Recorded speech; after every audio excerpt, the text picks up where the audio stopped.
So yesterday we stopped here, if you remember.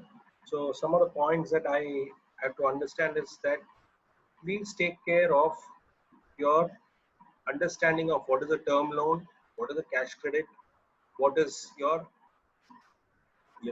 overdraft and all that. So that I think the best way to learn is go through your institute material so that you are very clear about these concepts. If there is any confusion, please let me know. I can put in some videos or even sit and talk to you on that. So let us look at what we're checking on.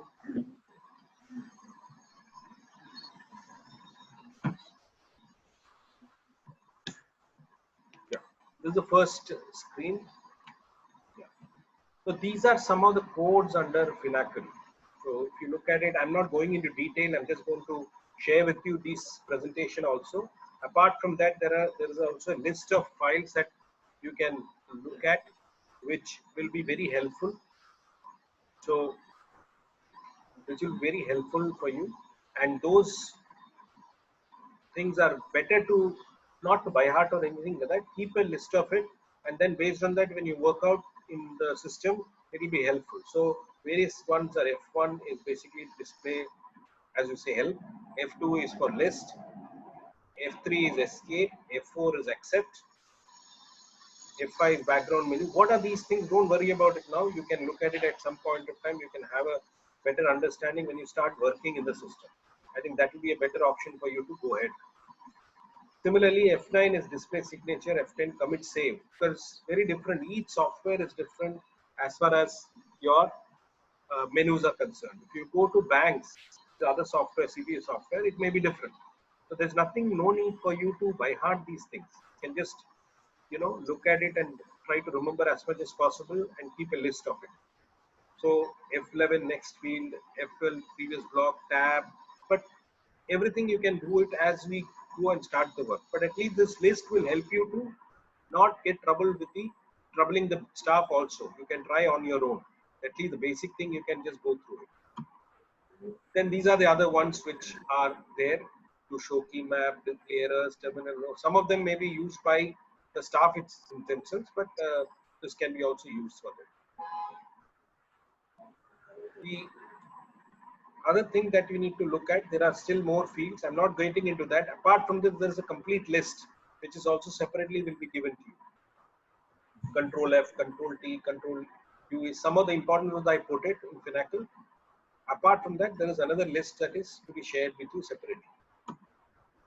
Now, this is what I was saying. Important menus, some of the important menus in Finacle for general navigation is given a separate sheet. Kindly refer same to get maximum comfort in Audit. So that if you are knowing these Finacle menus, it will be very easy for you to, work around the software CBS, which is what is very important. Because if you don't understand CBS, you don't understand Finacle, your audit will be incomplete. And take it as an opportunity. You are not going to get an opportunity to work in Finacle all the time, unless we get some concurrent audit or something. Otherwise, you'll have to wait for one more year to work in Finacle. So it's a fabulous opportunity for you to get to know a large system, get a feel of the large system like Finacle and the menus the way it is. All softwares are different. For example, SAP may be a different software, but as far as we are concerned, we are getting an opportunity to work in a large software like Finacle 10. Just grab it and try to learn all the menus. Now, the most important thing, we are getting into some core competency for us, which is the domain knowledge, which we need to little bit know. Of course, you should understand the basics, as I told you. What is a type of loan? What is the type? What is NPAs? What are the provisioning norms and all that? These are basics, which again you have to cover from your material. Study material itself is good enough for the time being. For the beyond that, what is the basis of classification of standard to substandard, substandard to substandard to doubtful, and so on. But that is there. Assuming that you have understood that, let us look at what are the ways in which you can identify NPAs using certain relevant menus in Finacle, because that helps to understand these things. So here again, a little bit of domain knowledge is required, but I am fully aware that some of you are not conversant with the banking. Some of you have done last year. Even then, you may take some time to understand it. That's why this will be recorded and this will be given for you so that you can view it at a later time also as you understand the intricacies of banking. Got it. Now,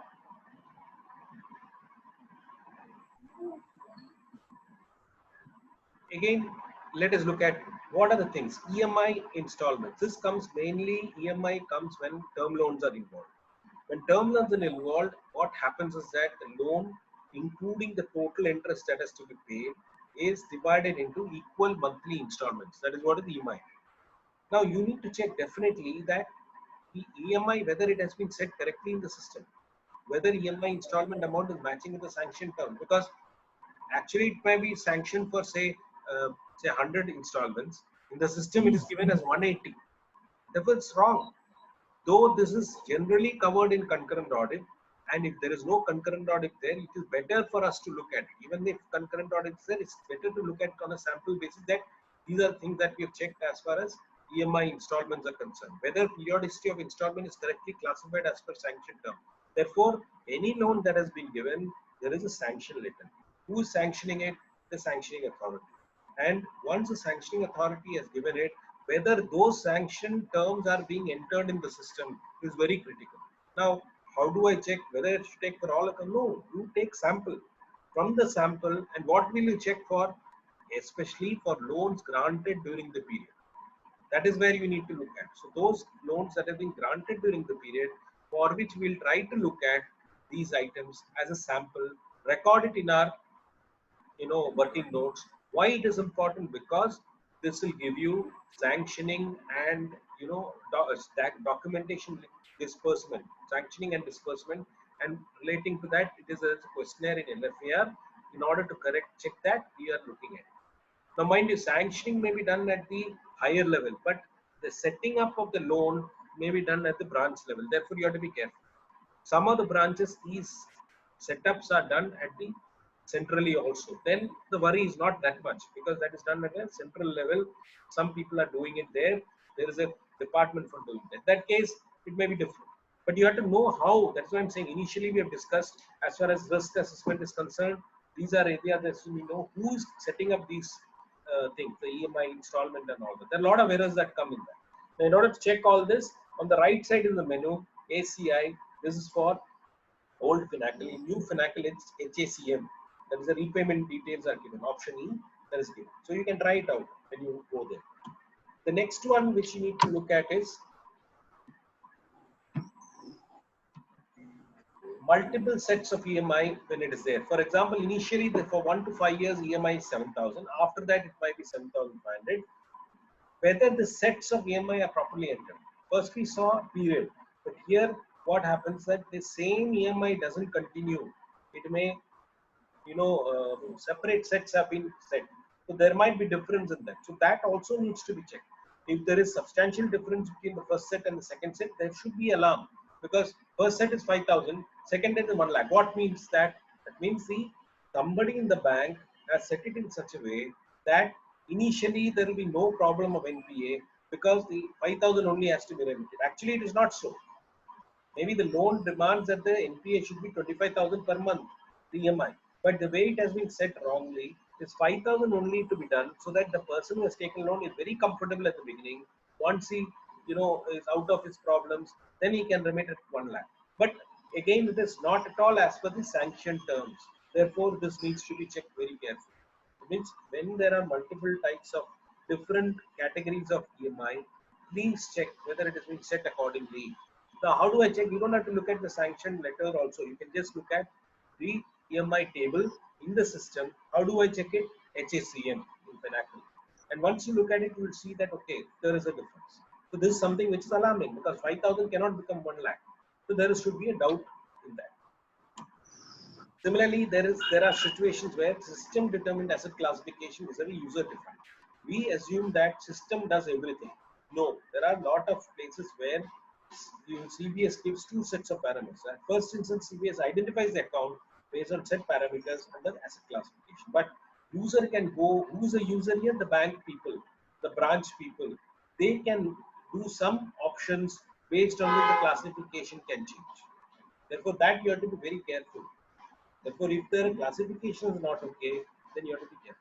This feature gives rise to multiple questions on functioning of CBS. Therefore, at times it is possible that the classification may be incorrect, and therefore you have to check these things very carefully, because you have to know which one is, there is an option for the branch people to change.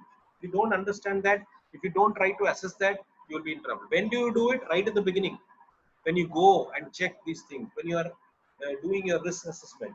Therefore, your area of check should be more in that area. You have to be more careful in these areas.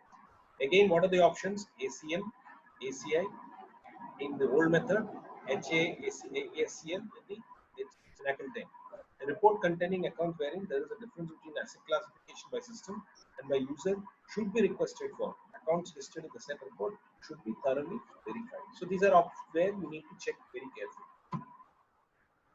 Similarly, as I told you, when you look at a CCOD file, which is very important, the question of sanction limit and drawing power manipulation will come. Now, a brief on what is your drawing power. Drawing power is the amount that the borrower is allowed based on the security, which is primarily in a cash credit stock statements. So how much is stock? According to that, the drawing power is fixed.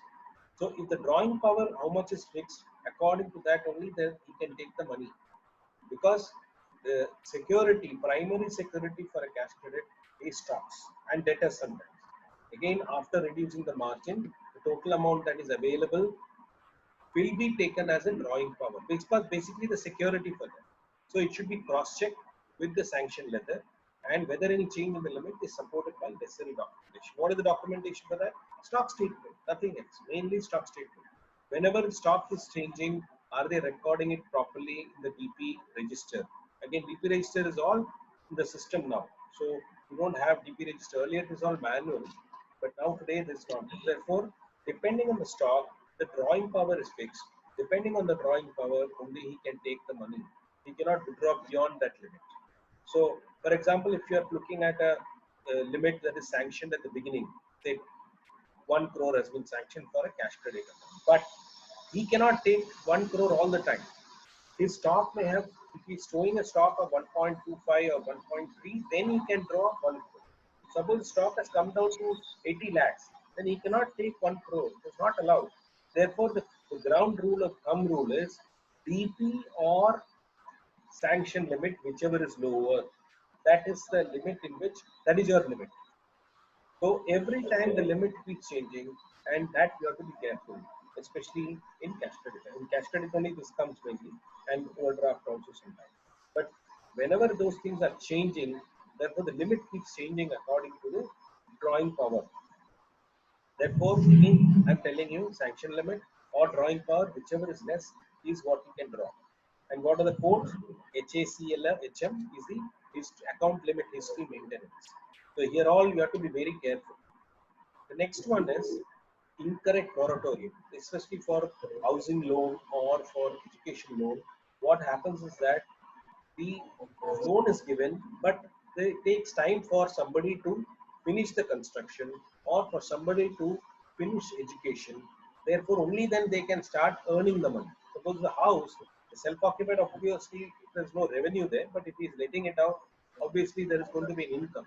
So that period, when from the time he starts construction or taking the loan till the time he is able to earn some revenue, that is called the moratorium period. Therefore, you have to be very careful whether the moratorium period has been given properly, because after that the loan and installment starts, it becomes due. Therefore, he has to start making payment. Now, if that is not followed, what happens is that if they give a larger period of moratorium, the account will never become NPA because it doesn't fall due. Therefore, based on moratorium period, CBI will identify the loan installment and will track repayment in case the moratorium period installment start date is erroneously updated. It will show an incorrect result, not show the correct result. Again, how do you check? HACM.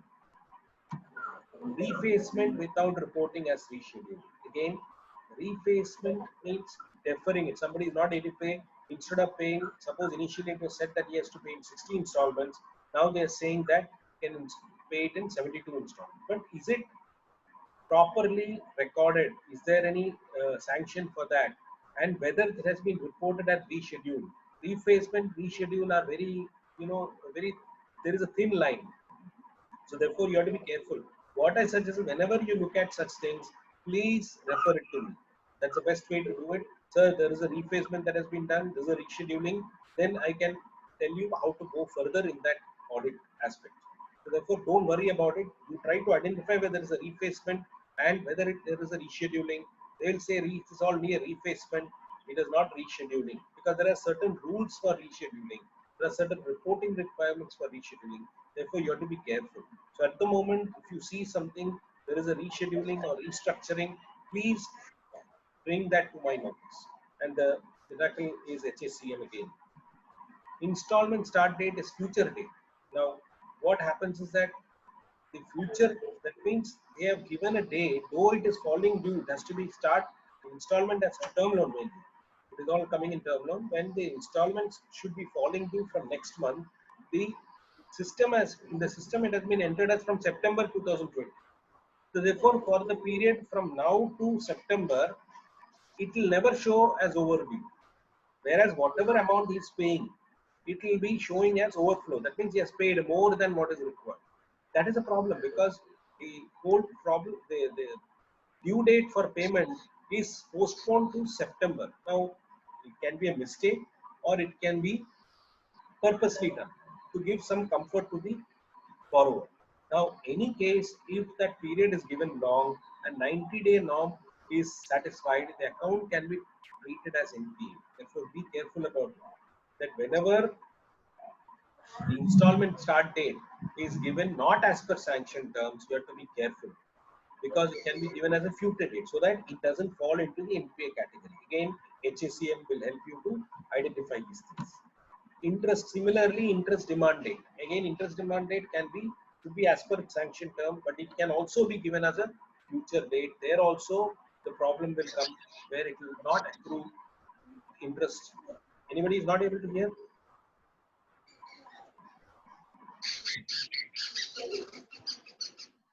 He is not mute. That's why some sound is coming. Okay, so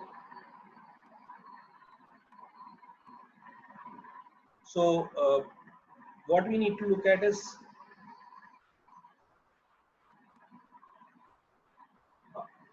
so now this is what interest demand date is, the future date. So if it is entered, there is a problem. So you have to be very careful with that. Next is fictitious credits to office account. Suppose some account is showing problem, that is credit has not come. The branch people want to give some benefit to that fellow. What they will do, they will give credit to that account and debit a office account. Office account is like suspense account. Be careful. So they will, if you are not checking that, you may see that some account has been debited on the due date. The office account has been debited and the loan account has been credited. Therefore, when you see the account, it will not come under the category of NPA. Therefore, it will escape classification of NPA by the system. But after some days, what will happen? The guy has brought money, they will reverse the amount. So if when you look at it, you will not even know what has happened.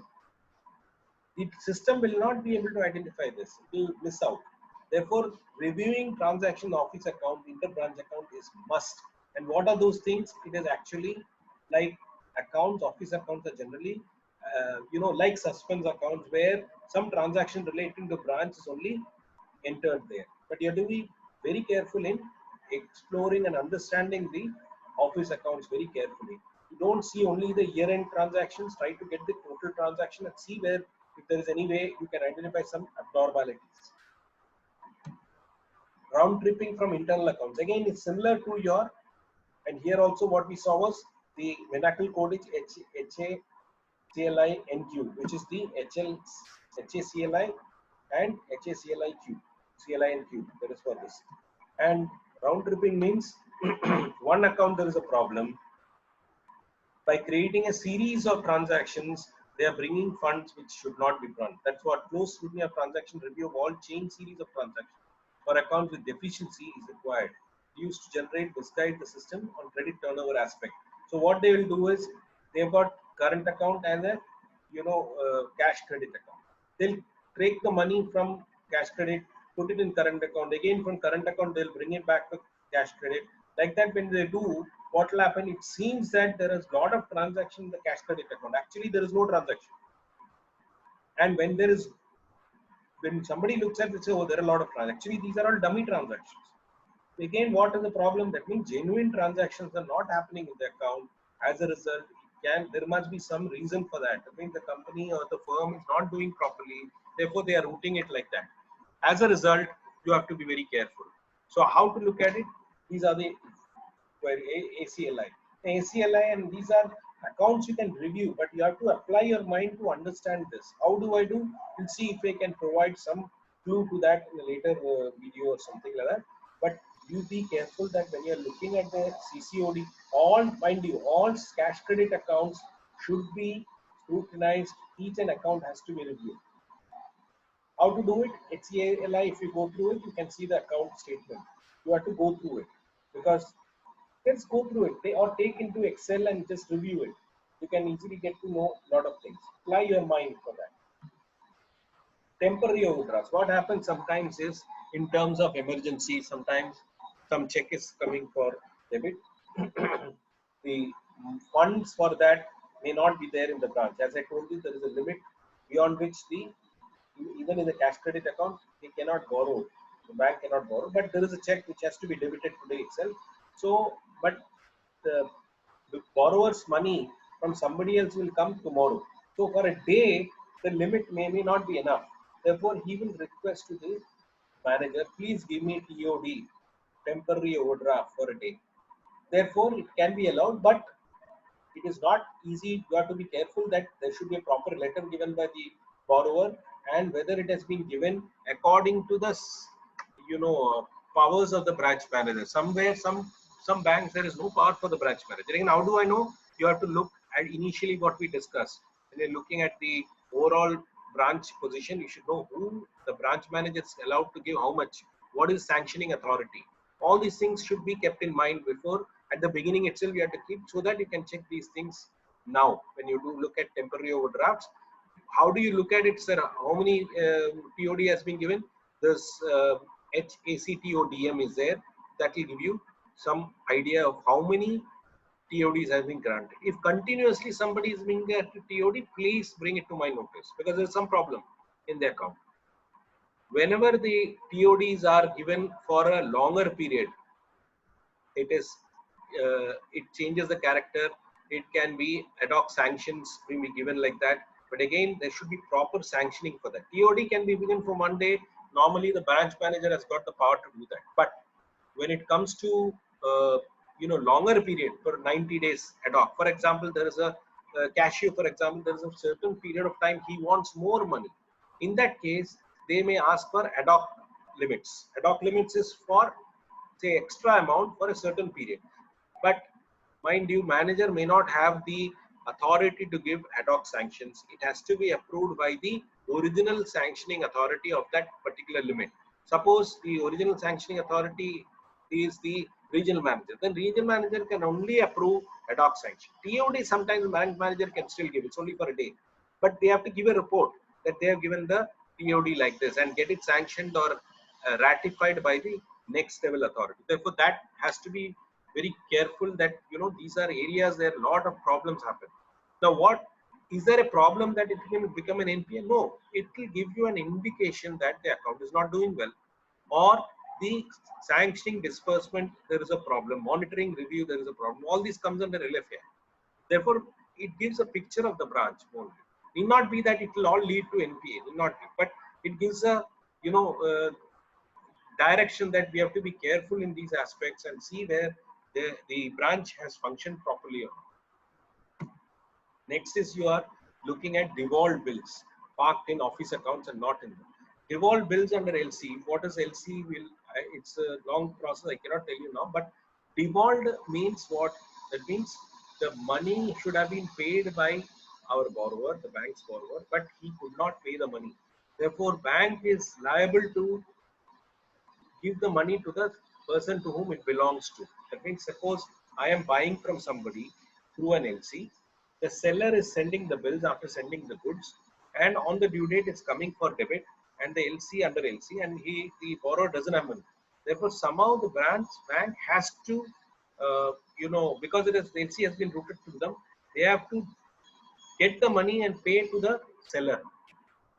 Whose seller? The borrowers from whom he is buying the goods. Therefore, the LC has to be, what is it called? Cannot be refused on that day. Bank cannot refuse. Somehow they have to get the money for that thing and pay to the seller. That is called default bills. Now, what they do is sometimes the debit relating to that, they have to be debited into the account. If they do that, it can become an NPA. Therefore, what they do is branch can keep that amount that has been paid off. They cannot refuse that payment in some other dummy account, like the office account or something like that, so that the overall limit still seems to be within the limit. Therefore, that also is done by the bank sometimes. Therefore, you have to be careful again looking at office accounts or some other accounts where it is hidden, these amounts. Normally, it hasn't happened. First thing, LCs may not be there in the branch itself. Whenever LC is there, please let me know what is the problem for that. If there is LCs, please bring it to my attention. You have to check whether LC is there or not. If it is there, please bring it to my attention. Don't just sit on it. Don't try to look at it. I'll explain when I come there. Next is multiple custodies. Now again, try to understand that if you want to avoid, one rule is there as far as NPA classification is concerned. If one account of a borrower has become NPA, say his housing loan has become NPA, all the accounts relating to him will also become NPA. Even though they are working well, there is no problem there. But still, as per the rule, IRAC norms, if one account becomes NPA, all the accounts of that customer becomes NPA. Now, what banks may do, they may open, though it is very difficult today, but there's a possibility, earlier it used to happen, that each account may be opened in different customer ID. So how will you identify? You'll not find it. System will not be able to find it. Therefore, now it is mandatory that all the accounts are, the customer should have only one customer ID for the bank as a whole. That means even if he's opening in another place, another state, this customer ID should be used. Therefore, with that customer ID, whatever loans he has taken, all will get covered in that. That is why multiple customer ID can save other accounts from becoming NPA. Therefore, some banks or branches may create multiple customer IDs so that it can be saved from one account if it becomes NPA. The other accounts can be saved from becoming NPA, but it totally violates the principles of IRAC, and immediately all the accounts have to be referred to NPA classification. But how to check it? That is where you have to apply. Commonly, it is observed that how to check it, I will tell you later on. But again, data is something which can help you. Commonly, it's observed that before marking of an account as NPA, other accounts of the same borrower is transferred to new customer ID. Prevent marking of the said accounts as NPA in terms of the guidelines of asset classification borrower-wise, not account-wise. Therefore, account-wise classification is not correct. It is borrower-wise. Therefore, one borrower becomes NPA, all his accounts will become NPA. Therefore, take NPA report and search all cases by few characters of names. Again, there are pinnacle of this thing is ACS, account selection, LAGI, loan account general inquiry, and so on. And again, think over it. I suggest that please look at this PPT. I'll send you the PPT. Please look at this PPT, understand it. Again, see the video. Again, you can discuss so that if at all when it comes the audit, we can be very much prepared to handle these things. Now, there are some small things that we need to look at. 2-3 slides are there, which is number one is encouraging formalization of MSME sector, because 2 years back, MSMEs were given some benefits. According to that, there was some, norms were a little more made easy. So what happens is that if there is anything coming under that and they've classified, because most of the things have been covered in the earlier years, because it's relating to June 6, 2018. So last audit, this has already come. Yet, if there is any issues that the branch is telling you about this, please bring it to my attention. This is what you need to do. That means if there is any classification that is getting more benefit because of the MSME sector, please bring it to my attention. Okay. So therefore, there should not be anything that they are getting extra benefit. Similarly, again continuing with that, these are the options that is given. I'm not getting into detail. If it comes, you please bring it to attention. That we can look at it. The next one is similarly 2 years back there was a natural calamity in Kerala and all that. Same thing, if there are some benefits that has been given according to that natural calamity circular, if there has been restructuring of existing loans, sanctioning of fresh loans, again this is not current year yet. If there is anything covered under that, please bring it to our by notice so we can check it in more detail. Therefore, adherence to restructuring norms, whether it has been followed and system has been properly configured or not. And NPA, if it is there, it has to be carefully handled. The last one, of course, is COVID, because COVID related, there has been a moratorium that has been moved. This is going to come this year. You have to be very careful. So review the circular relating to COVID induced moratorium. Again, moratorium as a whole, because of COVID, there has been a, they said, okay, these installments you do not have to pay, you pay later. But you have to keep in mind, better to read the circular. Therefore, you have to check whether what is the first condition they're saying that they, for giving an account moratorium, first thing is account should be performing as on 1st March. Check whether the moratorium settings in the CBS is done in the HO or the branch. Branch, whether they are giving the given the option or it is at the HO level. So you have to be careful. These are all things that even at the beginning you can do. Compare the NPA report for February 2003 and ensure that. See why? Because if it is a non-performing asset, it should not get the benefit of moratorium under COVID. Therefore, any account that has been NPA as of February 2020 will continue to be NPA in March 2020. If they try to do something there and give a moratorium, you have to be very careful. Therefore, that is what is the logic of checking, comparing NPA report for February 2020 and March to ensure that they are continuing there. Because if it's a non-performing as on February, it is not eligible for COVID moratorium. Similarly, in case of any account not appearing in March, list for reasons. Because it's not need not because this thing, it has become regular or it has been paid off, whatever is. So those are things that we can see again in the old option, ACI for repayment, ACLI in new Finacle 10, it may be with a starting with an H. These are, I think, more or less we have covered this thing. Obviously, these are not my PPT. Some of the things I have taken, it's not that I have prepared this, but some of the things have been sourced from SARC Bank Audit webcast by Kuntal Shah and manual on concurrent audit of banks. Because I need to be very clear about it that we are not using any of these things for other than educating our staff and articles of the firm. I think that will be the end of it. Thank you very much for joining in, and I hope that you have understood some bit of the bank audit, and we will continue with that in the next sessions. Thank you very much.